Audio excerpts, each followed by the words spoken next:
పెద్దోళ్ళు వచ్చినోళ్ళు మనమైతే వాడపల్లి వెంకటేశ్వర స్వామి టెంపుల్కి అయితే వచ్చామండి.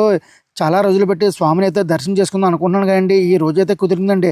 అందరూ శనివారం దర్శనం చేసుకుంటారు కండి. నేనైతే సోమవారం వచ్చానండి. ఎందుకంటే ఖాళీగా ఉంటుంది, స్వామిని ప్రశాంతంగా దర్శనం చేసుకోవచ్చండి.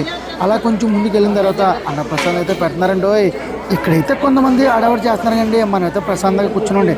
ప్లేట్లు ఇచ్చినప్పుడే ముందుకెళ్ళి అందుకొని మనైతే ప్రసాదం తీసుకొచ్చండి. మొత్తం అయితే స్టార్ట్ చేసండి. కొంతమంది అయితే మెల్లగానే వస్తున్నారు, కొంతమంది అయితే ఆడవాడు ఎక్కువ చేస్తున్నారు.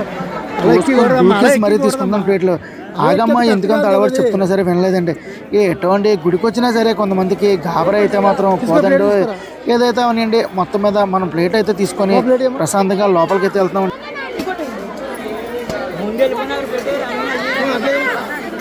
ఫైనల్గా అయితే అండి మనకైతే ప్లేట్ దొరికేసిందండి. ఈ ప్లేట్ తీసుకొని మనం హాల్లోకి వెళ్ళి కూర్చుంటే అక్కడైతే వడ్డిస్తారండి. లోపల హాల్ కూడా చూడండి ఒకసారి ఎలా ఉందో మీకు మొత్తం అంతా చూపిస్తాను. ఇదిగోండి వేడికండ్ల వాడ వెంకటరమణ గోవింద గోవింద. ఇక్కడైతే అండి అన్నంతో పాటు ఒక కూర, పప్పు, పచ్చడి అయితే ఇచ్చారండి. ఇప్పుడైతే ఆ స్వామివారిని మనసులో తెలుసుకొని ఈ అన్న ప్రసాదాన్ని అయితే మనం స్వీకరిద్దామండి. అబ్బా అబ్బా, ఆ దోసకాయ పచ్చడి, ఆ పప్పు, వంకాయ కూర కలుపుకొని తింటే అండి అన్నప్రసాదం మహా అద్భుతంగా ఉందండి.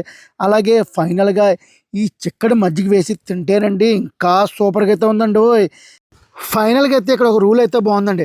మనకి ప్లేట్లు వేసిన ఆకు తీసి డస్ట్బిన్లో వేసి మన ప్లేట్ మనమే కడుక్కొని తీసుకెళ్ళి వేరొక తొట్లో వేయాలండి. ఇక్కడైతే ఆడవాళ్ళు శుభ్రంగా గ్లాసులో ప్లేట్లు క్లీన్ చేస్తారండి. నాకైతే అండి ఈ గుడిలో రూల్ అయితే చాలా బాగా నచ్చిందండి.